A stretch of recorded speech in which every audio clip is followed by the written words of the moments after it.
Good afternoon, everybody. My name is Joyce Pan Wang. I'm the Director of City Planning, and it's good to see familiar names on our webinar.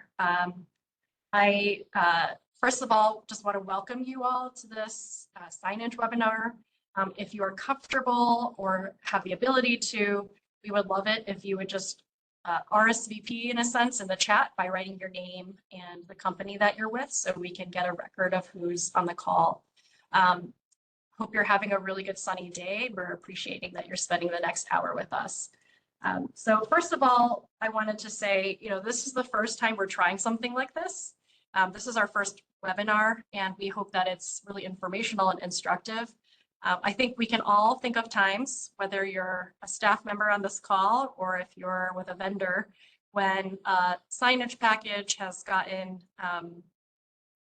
let's just say, stuck in a cycle of continuous review, needing more information, and then going through the permitting process in a rinse and repeat fashion.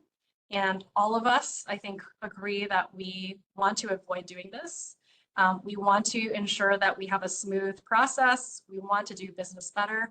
And this is our attempt to really put forward to you what we're looking for from the city's perspective, at least from planning and landmarks, and also how to prepare a very successful design review package so that we can more quickly work with you through the process for signage. So I'm going to actually go to the next slide to talk a little bit more about what we're looking for. Again, our goal is to communicate with you the different requirements and the different types of code that we're under so that you can have a better idea of how to prepare your package. Couple things about the City of Cleveland sign review. There are 3 different types of requirements that we have with the city. And simply put, signage is both an art and a science. So it's an art because if you have a sign that is in a designated design review district, there is a component of which is very heavily placed on aesthetics, thinking about the context of the neighborhood, thinking about who the users are and how it lines up with the city and urban environment around it. And so questions like, how clear is the sign? Can you read it from the sidewalk, the street? How far spacing, how far apart are the letters supposed to be spaced? And those types of questions will come up during the design review, which we're just loosely naming the art of signage. Then planning also has zoning review, and zoning review is more the science of signage. So this is very technical. It's based on legal requirements. Signage itself is actually heavily regulated, even by Supreme Court cases about what's allowable, what's not allowable. And so zoning review is much more sensitive to questions like, does it fit the math of the signage? So is the sign too large? Does the sign fit within the technical specs of how big it's supposed to be? And then how many signs are there? There are many different types of signs. Are there too many signs, et cetera? So that's what we're calling sort of the science of signage. Then at the bottom box, you'll see miscellaneous review items. So these are other technical items needed for building and housing and through the permitting process. So permits are required for most signage. If you do have an electrical signage, building and housing will have a review to make sure that the electrical is working and that it's structurally sound. There may be a need to look at encroachments if it's in the right of way with capital projects. And then ultimately, all of these things are meant to look at what is compliance and are contractors following the needed requirements to ensure safety and aesthetics in our city. So before I turn it over, I just want to land a little bit on the why. Why are we doing design review for signage? And ultimately, as a city, we really want our city to look very strong aesthetically. We want our small businesses to be successful, and we want to encourage the types of vibrancy that we see in cities all across our country, where there's visibility, there's walkability, And design review helps to ensure that those design aesthetics fit within the context of the neighborhood. And so we do take that very seriously. With that being said, I will turn it now over to Dan Schinkel, who is the principal planner managing the downtown Flats area. Jessica Beam, who is from the Landmarks Commission, may also chime in. A little bit more about the agenda for today. We will have a presentation that will talk about the what, the why, the requirements, as well as some really good examples of solid projects that have done very well through design review. And then we will have some time, probably 15 to 20 minutes at the end for question and answer. So there will be an opportunity for you to chime in. And we will go to 2 p.m. if there's a lot of questions left. Okay, so with that, I'm going to turn it over to Dan Schinkel. And why don't you take it away? Yeah, thank you, Director. Actually, these first couple slides are Jessica's, so I'll let her take us away, and then I'll get into the example signage in a little bit. Thank you, Dan. Thank you, Director. So right off the bat, when you are coming with a signage project to the City of Cleveland, design review is generally required for most signage projects if you're located within a designated design review district or a designated landmark historic district or on a designated landmark. And so in those specific areas is what we are referring to throughout most of this presentation. And that design review process will go over with the different steps. A big step is presenting the signage that you're proposing to our design review advisory committees, which are advisory to their respective commissions, either the City Planning Commission or the Landmarks Commission. And that offers that feedback and suggestions and a recommendation to their commission on if that particular signage as presented should be approved. Sometimes they add conditions, sometimes there's considerations, and sometimes it's tabled to allow time for more discussion. And we'll kind of go over that. And one big thing with any of our design review projects is they're all reviewed on a case-by-case basis. So it depends on the location of the sign, it depends on the location of the building, what type of sign it is, and all of that goes into our review process when we're looking at if a sign is appropriate or good for that particular location and building. Go to the next slide. So as Director Wong noted, there are specific ordinances and code that regulates different signage. And so we're not going to go over this in entirety, but there are Chapter 350 of the Cleveland Codified Ordinances and Chapter 3113, which regulate signage, either the type, design, size, location, or the construction, ways attached, the safety, anchorage, and maintenance. And so it's definitely something to have in your back pocket, to have reviewed, to know when you're going through any signage project that requires a permit in the City of Cleveland. Go to the next slide. Now we have our City Planning and Landmarks, City Planning Commission and Landmarks Commission have specific items that they're looking at. And so the City Planning Design Guidelines are in Chapter 341.07 of Cleveland Codified Ordinances, and that regulates what City Planning Commission is looking for when they're reviewing signage. And so if you are interested in having this and reading it in its entirety, let us know. We are happy to supply that. If you want to go to the next slide. But it goes into how signs should appear and also what kinds of signs are allowed in specific areas. And they reference zoning code references the City Planning and Landmarks Commission and vice versa. And so that way we can all see, where the sign is located and what's appropriate. You want to go to the next slide? And then the Landmarks Commission also has their codified ordinances in Chapter 161.05.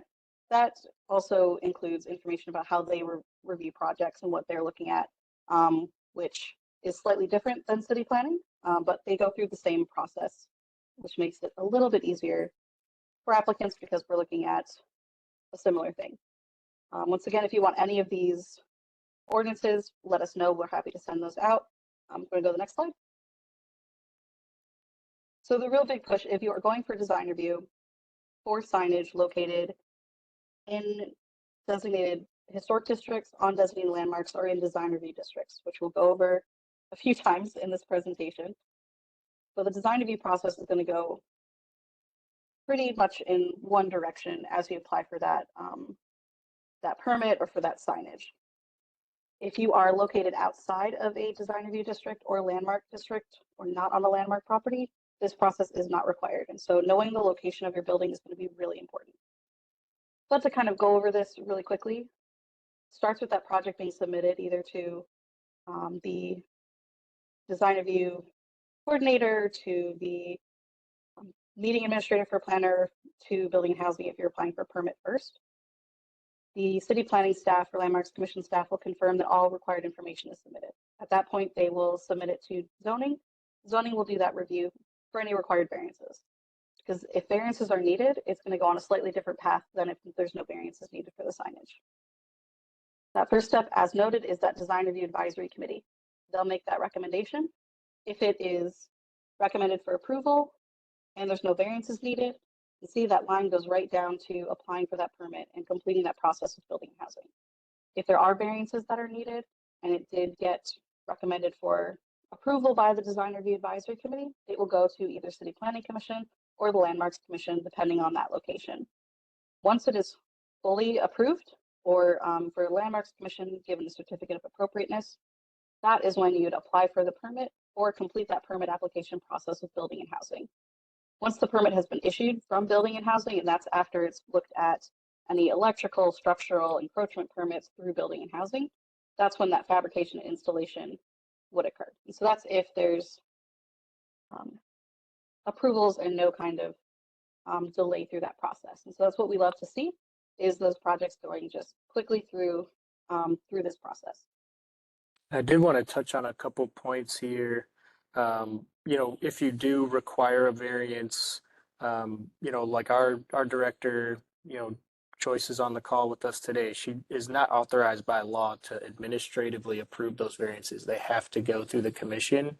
And so all of these pieces, whether it's zoning or design review, are required by law. That's in the ordinances. So that kind of is why we go through the process that we go through. And I also wanted to mention that as you're going through this process, after a design review meeting or city planning or landmarks meeting, you'll get motion forms from our staff that say, the project is approved or what have you. But it's not until you actually get a permit issuance from the building and housing department where you should actually start fabrication and installation. Some folks think like, oh, I got city planning approval, so I can start work. And we always try to remind folks that we're just a step within the overall permit process. And then just so that folks understand how to figure out where you are you in a design review area or not? You could go to our website here, planning.clevelandnohio.gov/maps, and it comes up with a page that looks like this, and you want to click that first map that you see, and that'll actually pull up this map of downtown, and you could type in your address here and hit search. That'll zoom in on your parcel. Just click that parcel, and that way you'll confirm who your design review, like what design review region you're in, who that administrator is from a planning or a landmark standpoint, and if you're in a design review area. So if you look at this map, there's a little bit going on here, so I'll just explain what that is. So the purple is basically the different regions of the city. So that defines which planner is going to assist you. And then if you look at these hatched areas, the gray hatch are areas that are design review regions. So if we're looking at the far west side, there's a whole lot of the city over here that's not within the design review region, and then so you wouldn't have to come through this process. But if your project is located within these corridors that are under design review, then you would come through this process. And then all of the red ones are landmarks areas. So that would take you through landmark staff and landmarks commission. So that just to orient you. And then Jess, if you wanted to talk about the historic areas. Yes. So the historic landmarks and landmark districts are all throughout the city. And it's really important to double check on the GIS maps where you're located. If it is in a landmark district as well as a design review district, that project would go through the Landmarks Commission process. And so Landmarks Commission, in that respect, when there's an overlap, is the one that you would go through. And with landmarks, we have it separated into different regions than planning just because we're organized slightly differently. But that includes not just the specific districts, but the individual landmarks as well. And it would be that same reaching out to either the planner and they can direct you to landmarks or to landmarks directly. And that way we can help assist with, that process from our specific landmarks commission perspective. And then when you're coming through design review, it's important to, there's 6 items that you really need to include when you're presenting for design review. And we'll go into this in more detail, but as a quick glance, it is providing a map showing the location of the building, a site plan that shows buildings, street names, neighboring properties, to show context, current pictures of the building from different locations, possibly. If you have older pictures of the building, that's perfectly fine to include too. And that site plan, that includes a scale, a legend key, showing dimensions, which are really important to kind of see, especially if it's ground signage. And then elevations that are measured, showing the signage in relation to the building storefront elements and how it interacts with what's already on the building. Renderings are really helpful, especially the signage, to be able to show, like, the context is the current view of the building, current appearance of it, and then renderings would show what it's going to look like with that signage. Sometimes it's helpful to show daytime and nighttime views, but otherwise just showing that rendering that is properly sized and proportional to provide that understanding for the committees and the commission on what it will look like when it's installed. And then including the installation details is really important. How it's installed, what the final materials are, how it's installed, so the wall, building, or canopy, or in the ground is really important. And we'll go more in depth into those little details a little bit. Slide. So when you're getting started for design review, the first step is to complete an application and submit a presentation to the meeting administrator. And that is one compiled PDF presentation that includes all of the information that we're asking for in one file, and the application as a separate file. And that is kind of what we require to be on that agenda. Now, deadline for submission to any of our design review advisory committees is noon 7 days before the meeting. So it's really important when you're reaching out to figure out what committee it's going to, who that meeting administrator is, or what that process for who you send that application presentation to make sure that you're within the deadline to get to the next meeting, depending on your schedule and when you like to get that sign installed. You want to ensure that all of the items on the checklist are included. If you have incomplete submission, it may result in a delay in review, which would be a delay in that permit being issued. Information should be clear and legible. Some of our design review advisory committees are virtual, and that means that the committee members are looking at it on a screen. And so it might be a smaller screen, might be a larger screen. And so making sure that it is clear and legible is really, really important. And one big thing is it's really helpful and strongly recommended to have the owner or representative present to answer questions, because the committee and commission might have questions not only about the sign itself, but about elements on the building and kind of what the direction is. And so as the installer, maybe you wouldn't have those answers. And instead of having the committee feel more comfortable tabling the project until you can get those answers, if you have the owner or project representative or building representative available initially, they'll be able to answer those questions and not have a possible delay in reviewing the project. So it's really, really helpful to have someone there that can answer those questions without saying, oh, I'll have to get back to you on that. Yeah, and so just to kind of dig in a little bit to the checklist. So most of the folks on this call are pretty familiar with our, original design review checklist. And so a couple of you may have already seen this if you've submitted signage very recently. We started to send this out, but we have now updated the checklist for signage specifically. And essentially what we were trying to do, the old checklist was really geared towards development.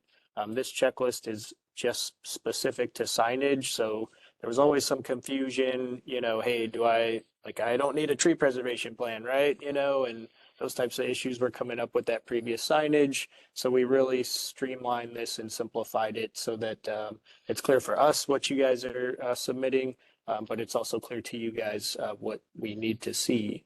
So we'll go into depth on this in just a second here, but it really helps show the specific dimensions that we're looking for. And if we get everything on this checklist, that just makes the process easier, cleaner for everybody. I think that's our main goal is, trying to, get you guys through this process as quickly as we can. And, if we have all this information up front, it really prevents that back and forth. So we definitely want to streamline wherever possible. So I'm just going to walk through the checklist here. And this is very similar to the old checklist, and everything that we've been covering so far today is shown on the checklist. So when we said, one compiled PDF and due dates are noon, 7 days prior to the meeting, that's all here. You can find the correct person to submit your plans to by following the link there. The application form is linked here as well. That form is the same as you guys have seen. A lot of this is similar to the previous form, but we did update some of the language specific to signage. So you need your project summary, a location map, context plan, existing conditions with some photographs, what other existing signage is there, and then we need to know like where the signage is located on the building. So in plan view, tell us, east side, west side, you could show those locations with some graphics. If you're looking at a larger building, a master signage package is very helpful. And as I go through some examples, I'll show you why. But we certainly want to know if there's any additional signage planned or already on the building, because that can have impacts in terms of code review on what amount of signage you can have. Dimension drawings are really important, and we'll go into that in just a second. Renderings, we certainly want to know what it looks like when the sign is on the building. And then also if it's an illuminated sign, we'd want to see that at night. And then materials, color, finishes, all these things you guys are pretty used to already. With to scale detailed dimension drawings, we really need to understand, fully dimensioned what the proposed signage is in terms of size. If there's other existing signage on the building or other proposed signage that may not be part of, your project as this contractor, but there's other proposals from that owner. We need to understand that because it can kind of hamstring you if we approve this over here. But you are only allotted so much, it may hamstring you with future signage that you wanted for other vendors. We also need the location of the signage on the structure, and this is very, very important for our zoning review. So we need to understand its dimension vertically from the ground plane, like how high is it? And there's certain clearances that we need to guarantee if, say, you're, hanging to an awning or something of that nature. And then dimension horizontally from the property line and the curb. That way we understand if you are encroaching or if you need an encroachment permit. That just helps speed up the review process if you give those dimensions up front. Otherwise, we're going back and forth and kind of slowing things down. We also need section and elevation drawings. And so that's to show how the signage, kind of comes together within itself. A section to show like this piece mounts to this piece, mounts to the wall is really helpful. But then elevation on that structure, where is it actually located there, and showing us the dimensions. And I can't stress this enough. This is probably the main thing that slows us down is we see a sign, it's dimensioned, but we don't see how it aligns to the building structure. Is it centered? Is it justified left or right? How does it relate to that window? How does it relate to that awning? We need dimensions to understand those things, and I'll show you some examples of that in just a moment as well. And then shop drawings, we want to see how the sign will actually be attached, and an engineered stamp if it's required for that as well. And that really helps us get into a little more detail with how that sign operates and eventually would be required for the building and housing review as well. And then the zoning code requirements, if you've got electrical or structural components, like we mentioned before, that takes additional review with building and housing. If there's a public right-of-way encroachment, that's an additional review. And in some cases could include legislation. So we really want to know that up front. And then our variances, if you kind of exceed the sign code, those go through City Planning Commission or Landmarks Commission, depending on which area of the city you're in. We would need to know the signage square footage, the length of the building or the unit street frontage, and where those primary entrances are, and if there's other entrances to the building, and that will have signage. That really helps us streamline our review from signage. And then here we just ask you to tell us what type of sign that you're planning to put up and whether or not it's internally illuminated, and everything that Jessica mentioned as well in terms of having ownership or a designated decision maker on the call when you're with the committee.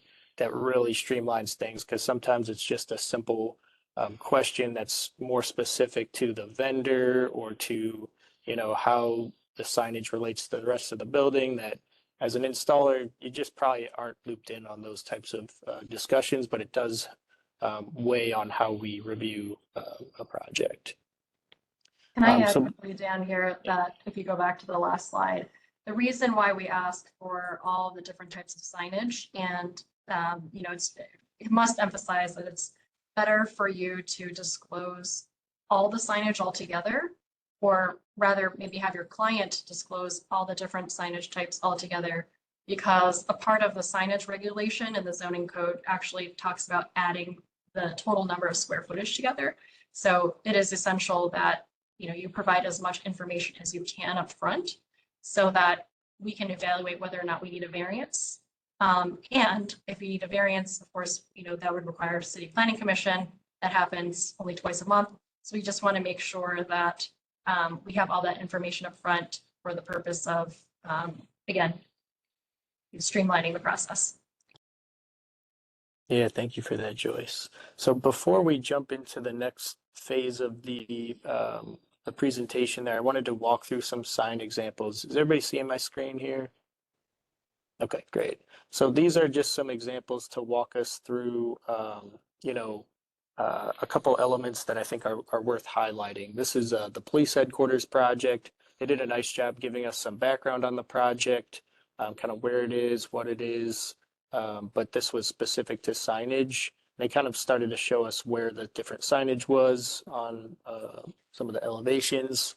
But I did want to highlight when they came through design review, some of the commentary that went back and forth. They wanted to see some additional spacing in these letters, and you can see how they updated their plan to, get a little more clarity and legibility out of that text. And design review had also asked, hey, like, what tells me when I'm at the door, because that sign is so high up in the air, what tells me that this is actually the main entrance. So they added just a little more information there at what that, the view from the sidewalk looks like. And that's something that we always seem to harp on it in the committee is, how does it actually look as you're walking down the street? So these just show some of those other updates that they made. You can see they walk us around the site, showing the different signs on the different parts of the building. They're showing us these night renders. These are very helpful for us to understand the total, signage package that is, coming before us. And then they also, not only do they dimension like, a freestanding sign in and of itself, but they also dimension, and I'll zoom in on this so we can see it a little bit better. They also dimension not just this sign, but how it fits on that part of the building. And it's pretty simple. They're just telling us it's equidistant on either side, but that really cleans up the review process for us, because we know, okay, it's centered. They tell us exactly how high off the ground it is. This was very helpful in terms of a quick review. And they did the same here with the front of the building. They're telling us the dimension between the windows and that this sign is centered. That really cleans up our review from that from that sense. And then even telling us that, hey, the raceway is going to be painted to match the brick. Those are always questions that come up. So in every location, they've told us exactly how high off the ground it is as well. They've got some nice sections that show how it will affix to the building. So all of this was very nicely done, very helpful for our review. You can see again, even though this is like kind of almost like a justified left, they still showed us that the whole bit of signage was centered on the building. Then they showed us that everything here is located on a center line based on some of the architectural elements. So, you know, I would always think like as the sign vendor, yes, you're tasked with developing the sign, installing that sign as such. But in order for us to review it, we really need to know how your sign relates to the building or the structure that you're hanging it to. So that's that project. I also wanted to show just one of the Guardian sign packages because I think they did a nice job really showing us where all the signage is located. And the big point here is that if they had come in for one sign at a time, we would have eventually said, maybe after the second sign, like, hey, what's going on? Like, you've got a lot of signs planned. We want to understand this as a whole for the whole building so that we can understand how this sign relates to that sign, relates to an existing sign. So they did a nice job kind of walking us through the overall signage package for for all of Progressive Field, but then we could understand things like this in relation to the signage because these will change, right, over time. So as they come through with this master signage package, we could actually say, hey, we agree that this is a good location for where these banners go. And that allows us to administratively approve any, updated banner that, maybe a player gets traded or, they're going into playoffs and they want a different type of sign there. We could actually administratively approve those instead of bringing them all the way back through the process. So this really helps kind of give us a sense of all sides of the signage package, and then we can really think of this as a whole, like how will all of the signage work together? Each sign has a different goal, right? Like this is very pedestrian oriented. This is more car centric, and this is really nice if you're coming over the bridge or even those aerial shots of the games. And so we could really get a sense of what the goals of that signage package is. And then I just also wanted to highlight, they didn't necessarily have their team partners picked out yet at this time, but they showed us the location of all those signages across the building. And so when a partner was confirmed, we could just administratively approve them hanging that sign. Otherwise, if they hadn't included this in their master signage package, they'd have to come back through again and again. And we're really trying to streamline that process for folks. Now, what we just saw was very kind of like architectural drawings. They're kind of the big heavy hitters, right? But, signage is open to everybody, and we want everybody to feel like they can go through this process without necessarily an architect. So this one was nicely put together where they did a good job showing us the location, the building, the existing signage, but then they annotated just on a photograph these different heights. So they went out there, took dimensions, jotted them down, and then came back and added all the true dimensions, both of the existing signage, of the proposed signage. And they even showed us some of this information where this sign's actually going to stick up slightly over the window, and they showed us just exactly how much it sticks up.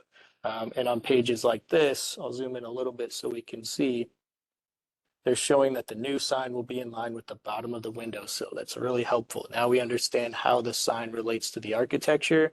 It's a little bit hard in renderings to know, is that aligned with this or that? So they tell us exactly how it will align, and then the top of the sign will extend 7 inches above the window, and it's equidistant on both sides. That just really streamlined the process for us. They gave us dimensions of these architectural elements of like the panel and the window, the columns, and the height above grade. So all of that really helped the committee quickly review and make a determination on the project. And they did that on all sides of the building, even in this case where the architecture was a little bit different, where this area is inset. They were able to show us that the arms extend past the soffit, and so there's no issue with the sign like rubbing up against the top of that soffit or something of that nature. So it was very nicely done in that sense. And then in terms of the shop drawings, I just wanted to show another package that really kind of gets into what those shop drawings look like. And this really helps not only fabricate the piece, but a lot of what we talk about with locating on the building, showing some dimensions. It'll tell the installer where to place this thing on the building, so that they don't get out there and they're holding this, 4-foot sign, and it's like, they have exactly the dimension where that point is supposed to be installed at. But these really help us understand how it fastens to the structure, really gets them quickly through the next steps of building housing review. So that stuff is very helpful. And then last but not least, I wanted to show one last signage package that, is a larger sign down in the flats. Pretty interesting design, but they actually went around and took other images of context of the other signage that's up in the flats now, just to show like, hey, this is the type of signage that is around us and that we're competing with in a way for attention. And it's an entertainment district. We kind of encourage larger signage and more creative signage. And by doing that, it was easy for the committee to say, yeah, we understand. The signage should be bigger, it should be eye-catching, and there's a certain a certain variety to the district or aesthetic to the district that is being pursued. So that's just a quick overview on some nice signage. Let me get back to our other screen here. And Jess, do you want to start us off with the wrap up? Sure. So just to kind of finish this out, when you're going through a project in a design review district or in a landmarks area, design review process is required to get that approval. Landmarks Commission issues a certificate of appropriateness, and City Planning will issue an approval.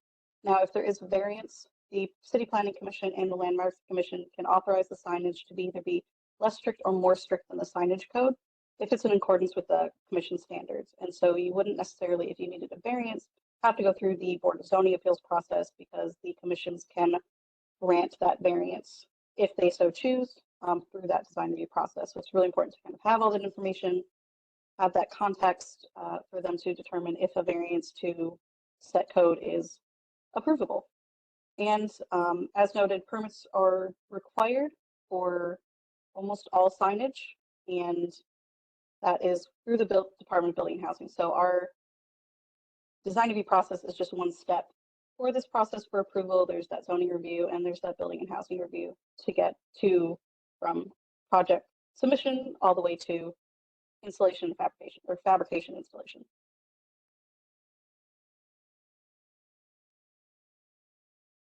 Yeah, All right, with thank you that, so much. Open it up for questions. Great job, Dan and Jessica, for the overview. We do have a little less than 20 minutes left for questions and discussion if there are any. I'm going to start off with a question that Michelle Hushian asked, which is, which application should be submitted to design review? And Dan, I'm wondering if you could actually pull up the link on the checklist so that people can see what the application looks like.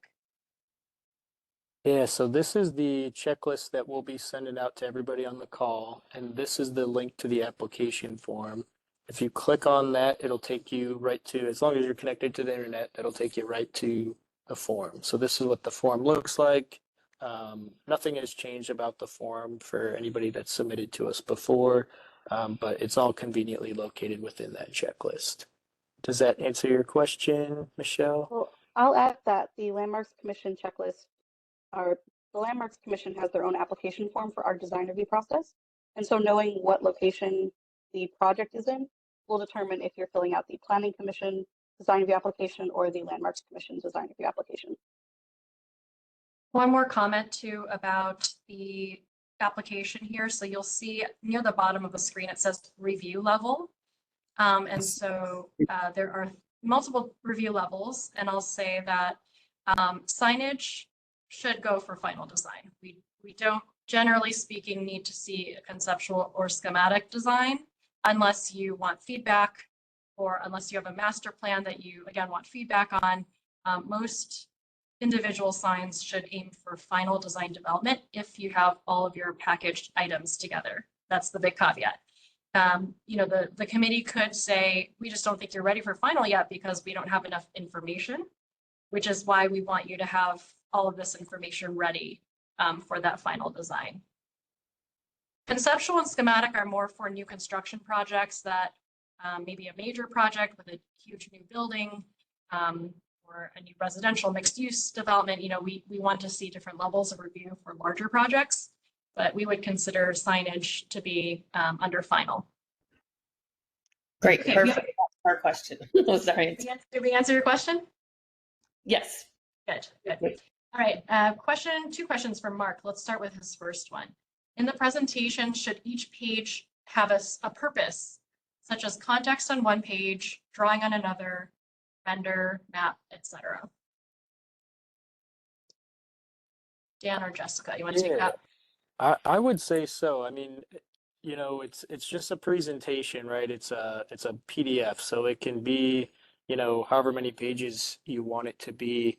I would just make sure that whatever each page is, that it's clear what we're looking at.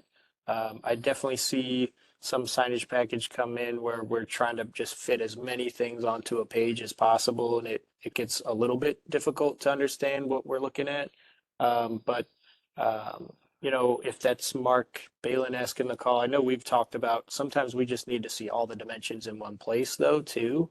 So one way to do that is think like, you know, if we've got a sign on the north side and a sign on the east side, I want to understand all the dimensions about that north side together and then all the dimensions of the east side together. So those could be 2 pages. In some cases, maybe there's so much going on in a page that you need to split it up on a couple.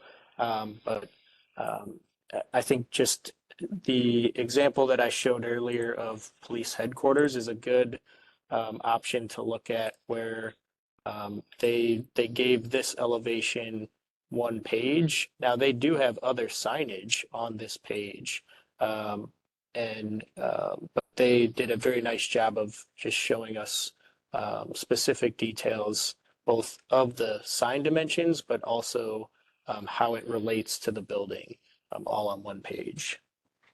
Yeah, I wanted to add too that you also want to make sure that the text and the any of the dimensions that they are large enough so that they're legible. Sometimes we get them really tiny and it's very difficult to read. So you want to make sure that, particularly if we're doing a presentation, that they're able to read the text in that presentation. Thank you, Marka. And for those who are not aware, Marka Fields is our assistant director. Jessica, could you walk a little bit through this slide? I think this is very nicely laid out. And these are the 6 different sections that you should have in your package for a successful submission. So when you're putting a presentation together, if you're not sure of what should be on specific slides or not, it can be a good idea just to separate it into these 6 sections. The map very clearly showing where this building is in relation to the city, in relation to its surrounding neighborhood. Context pictures. Now, some of the examples that Dan showed did have the map and context pictures on the same slide, and that's where getting into the clarity of making sure that's very clear what you're saying. If it's a small enough area that you're working in, maybe the map and context pictures can be on the same. Maybe they can be on a separate slide. So that really depends on, I guess, the amount of signage and the largest of the project. The site plan can be on a separate slide that is separate from the map. So the map is really just identifying that location. The site plan is going to be, where are the elements on the site? Like, where is the signage located on the building? Where is it located on the site? How far away is it from the property lines? How far away is it from the buildings? And really having that measured site plan showing that information. Can I answer really quickly? So yes. A good example of the site plan was that Guardian signage package that had the overview where it showed, you know, you're in the air and you can see the whole site and there's different arrows pointing out where the different signage is. So this would be a great example of a site plan, to your point. Sorry, French. You can go back to the slide. Just wanted to point that out. That's right. And for smaller signage, especially if it's one sign showing where it is on the site and how far away it is from like a fence or a sidewalk, because depends if it's, for pedestrians versus cars, who's the audience for that. The elevations, as shown on the police headquarters signage, can be on one slide, and that can be included with information on the installation. And then renderings, kind of the best part to really show what that sign's going to look like, really should be on their own slide. And so you can really split it into these 6 sections in this order, showing like map, context, site plan, to walk the commission or committee through what your project is, from where it's located, what the context is, through what it's going to look like, and how you're going to stick it on the building or on the site. And I would say we're not asking for like 6 pages. It's more, these are the sections that should be included. And then, you might have 1 photo per slide for your context photos, just to really make that photo big enough to see. And you might have 4 photos there. But yeah, just think about, we're working with not only just the staff here, but our committee of folks who, as Jessica said, are typically looking at these things on a screen. So we want things to be big enough for them to easily view them. May I ask a question here?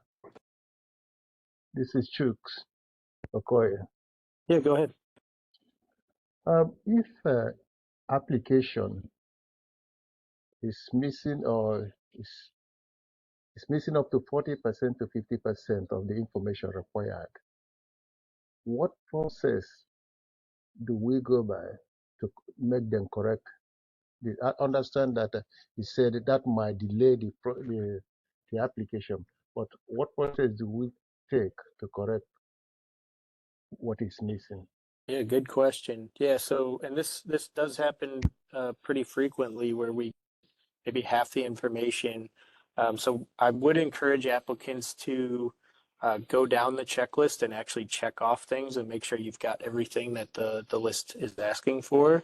But yeah, that will delay us, because if we don't have a map, then we don't necessarily know where the project is.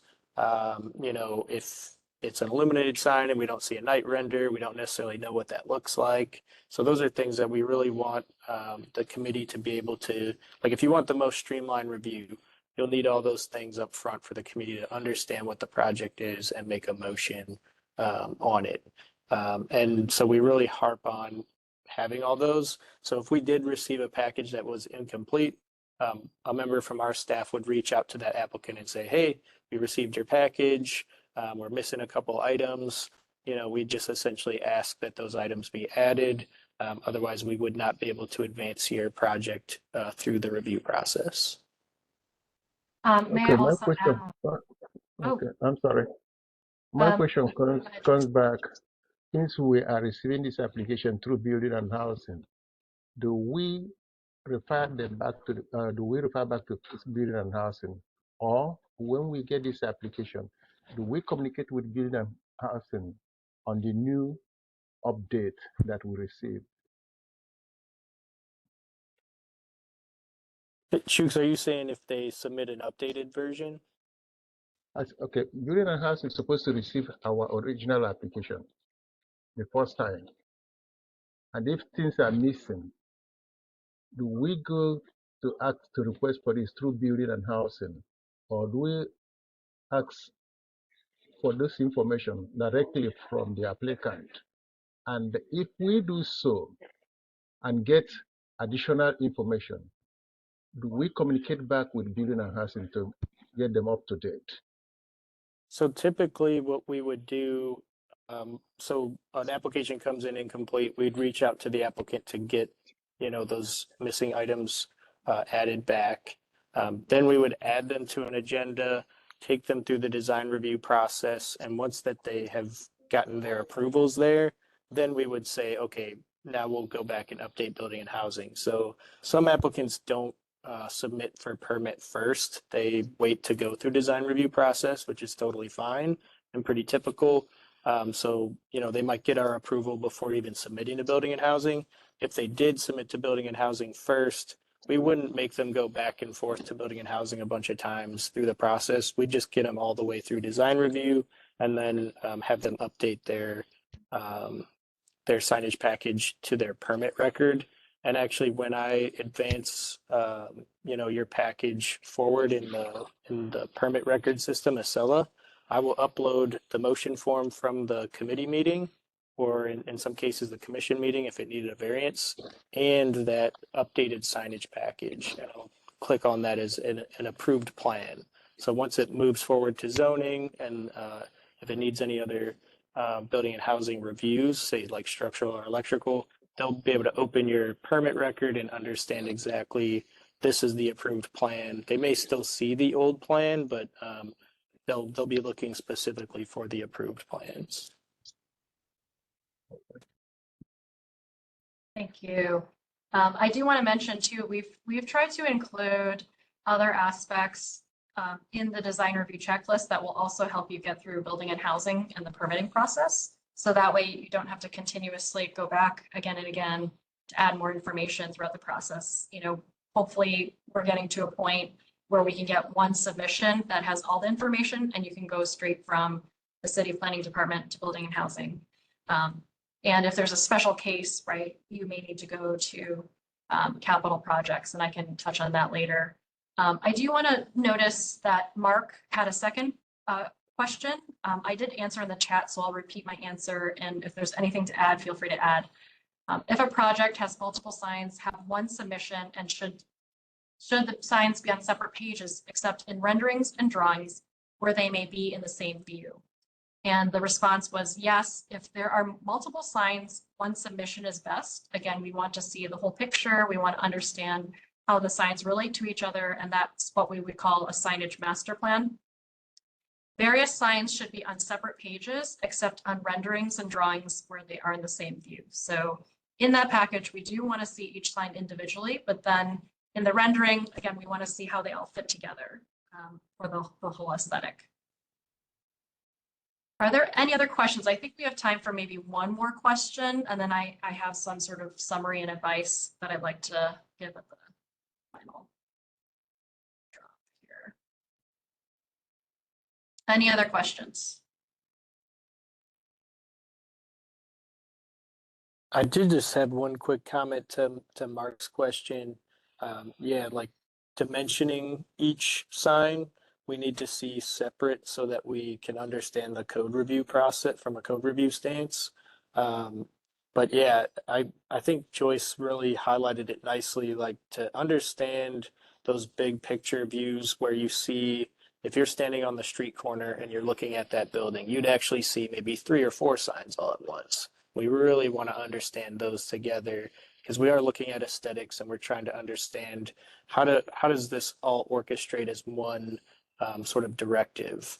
And it really helps our committee to understand, like walking down the street. So maybe across the street, you see that big blade sign. As you get closer, you see the awning sign. And as you get up to the door, you see, some window graphics. So all of those things work in conjunction to make a really nice sign package. Thanks, I'll Dan. add to that too. If there are signage on the building or window graphics or something that's done by the owner or by some other signage company, it's still good to include that as context, because that's, even if it's not what you're doing, it still applies to the overall signage for the building, which kind of goes into why it's so important to have the owner or building representative or clients on the meeting as well, to be able to explain if there's any additional signage that context is needed to show, even if it's outside of what your specific scope is. I'll also add that, it's really important because there are some legal and zoning requirements. And the way that zoning thinks about it is primary and secondary. So if you're on a corner, for example, you have to select which is your main entryway, what's your primary side of the building.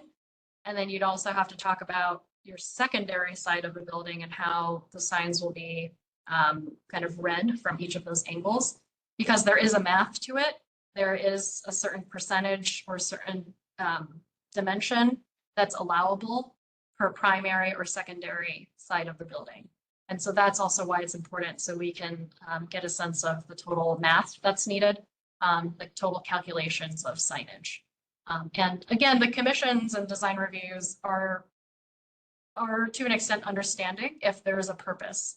So for example, I do remember there was a Landmarks Commission case where there was a restaurant on the corner and they wanted signs both on their primary and secondary facades. They were very well designed. It blended with the architecture and they were very subtle. But because we understood it was on a corner, we were able to understand that both were needed and therefore the variance was granted. That's just one example. There's a question by Michelle again. If we know it needs a design review, do we submit permit applications to the building department? The question is yes. If you submit to the building department, it will kick right over to the planning or landmarks section through the permit record system. So it will be forwarded to us even if you submit for a building permit first. That way, you're already in the building permit system and, kind of anticipating that once you complete design review and zoning review that you'll go to building and housing. Now, it is true that some vendors prefer to come to design review first, knowing that they may have edits they need to make. And so in that case, you would go ahead and email the administrator of the design review district or historic district and go through the design review process first and then apply for a building permit. But either way, it will come to us and then we'll go through our process. All right, I just have some parting words. I want to thank everybody again, first of all. This is the first time we've done this, so we would love any feedback that you have, and we may send around a survey to you all just to understand, what was helpful, what could be more helpful, what you like about it, what didn't you like about it.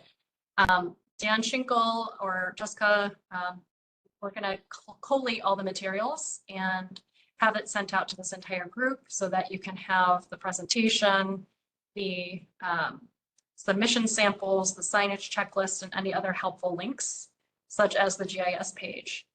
We'll also be uploading this video to YouTube, so you can refer to it if you wanted to go back and listen to it one more time or show your colleagues.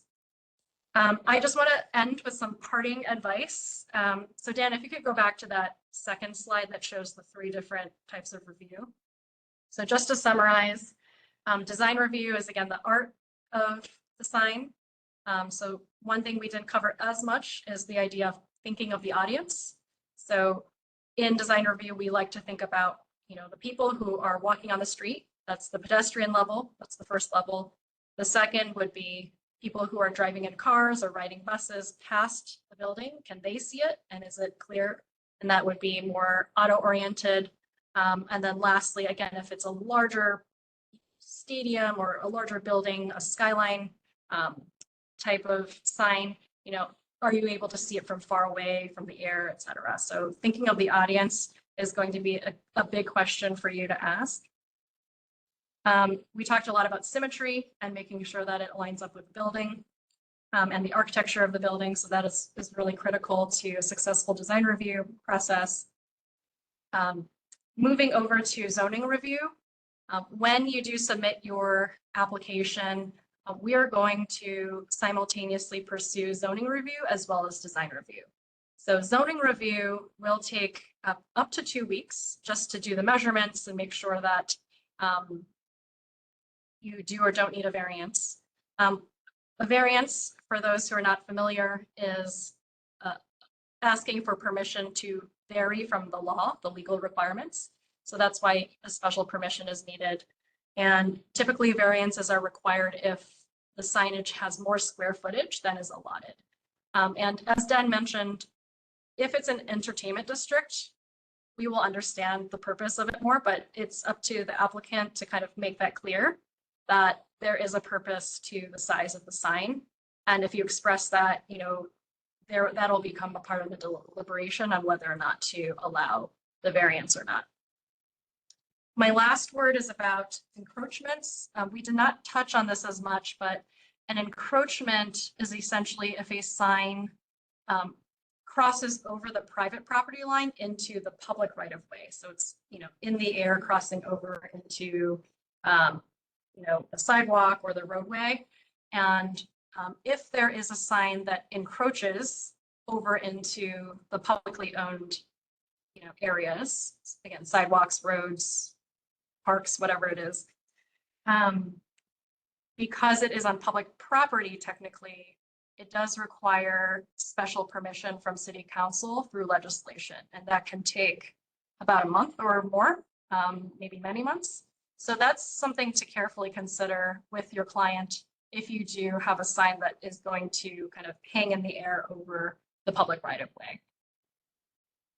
All right, I see we are actually a few minutes over 2 o'clock, so thank you to those who are staying on. Thank you again to Dan Schinkel, Jessica Beam, to Marco Fields, to Chuck Sequoia, and others, Dan Musson, who were essential in putting together this presentation. We will make sure this information gets to you, and please, when you see the survey, please give us some feedback on what was helpful, what was not, and if there's consensus that this was a good idea, we will continue to do more of these, hopefully, to have a clear and, wanting to do business better. So thank you so much. Appreciate your time. Thank you, everyone.